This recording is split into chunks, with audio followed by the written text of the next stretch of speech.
Assalomu alaykum hurmatli kuzatuvchilar. Bugun sizlar bilan 7-sinf O'zbekiston tarixi 6-mavzu mahalliy hokimiyat tashkil topishi mavzusi bilan tanishamiz. Ya'ni bu yerda sizlar bilan So'g'd iqshirlari, Toxariston, Farg'ona, Choch, Eloq tarixi bilan batafsil tanishib chiqamiz. 5-7 asrlarda mamlakatimizda 15 dan ortiq hokimliklar bo'lgan. Ular eftallar, turk xoqonligiga bo'ysundirilgan bo'lsa-da, ammo ular amalda mustaqil edi. Ya'ni ular faqat boj to'lash bilan o'z mustaqilligini saqlab qolishgan bo'lgan.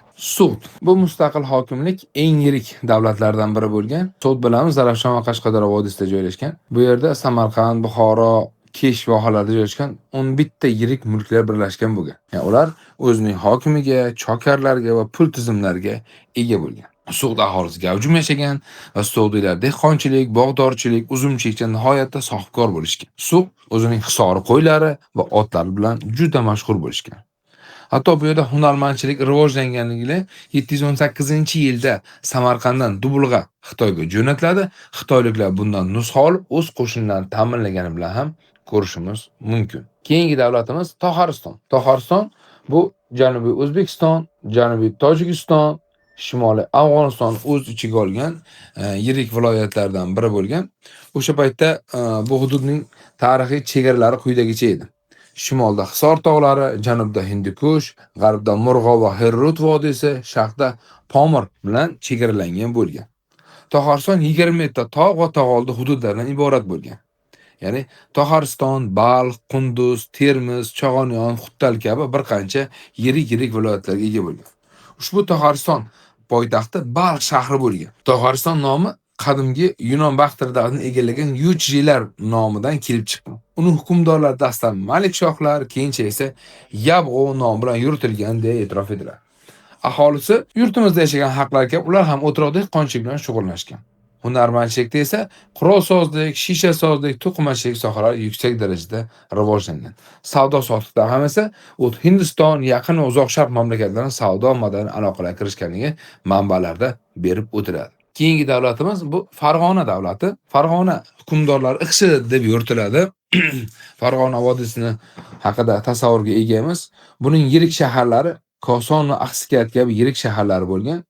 Aholisi boshqa mahalliy davlatlar singari dehqonchilik bilan shug'ullanishgan aholisi asosan va bu yerda paxta va sholi ekilgani haqida ma'lumotlar mavjud. Qo'shnilar bilan Farg'ona ham savdo-sotiq aloqalar olib borgan.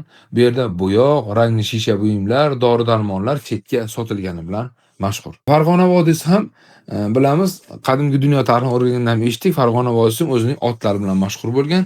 Ayniqsa Qurama va Qoramozor hududlarida aholi asosan yilqichilik bilan shug'ullangan. Va ilk o'rta asrlarda ham Farg'ona vodiysi o'zining otlari bilan mashhurligi bilan manbalarda keltirib o'tiladi. Bundan keyingi davlatlar Chirchiq va Ohangaron vodiylarida mavjud bo'lgan Choch va Eloq davlatlari edi.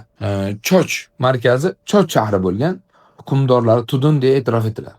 Eloqning markazi esa Tunkat bo'lgan, hokimlari dehqon deya e'tirof etilgan. Choch keyinchalik markazlardan biriga aylangan yirik markaz shahar bo'lgan.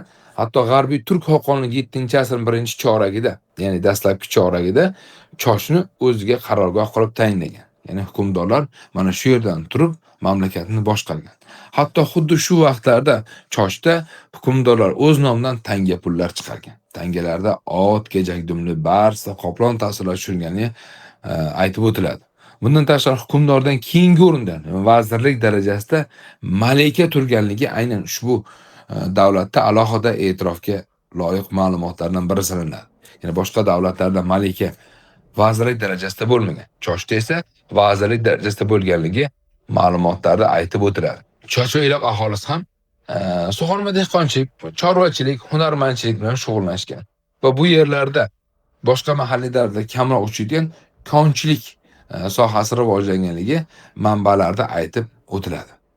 Ushbu davlat ham karvon yo'lda joylashganligi uchun boshqa shahar davlatlar bilan, boshqa o'lkalar bilan tinimsiz savdo aloqalarini olib borgan. Ilk o'rta asrlarda boshqaruv ma'muriyatining asosiy vazifasi juda kam bo'lgan. Asosan boj va soliq yasoqlarni o'z vaqtida yig'gan va jamoat ishlariga aholini safarbar qilish bilan shug'ullanib turishgan. Ilk o'rta asr me'morchiligi juda boshqacha bo'lgan. Asosan qishloqda ko'shklar, qasrlar, qo'rg'onlar bo'lganligi bilan e'tirof etiladi. Ammo O'rta asr shaharlari bir oz boshqacha, ya'ni 3 qismga bo'linganligini ko'rishimiz mumkin. Ya'ni Kohandas hukmdor qasri joylashgan qism, Shahriston, shaharning ichki qismi, Rabot va tashqi shahar 3 ta qismga bo'linganligini ko'rishimiz mumkin.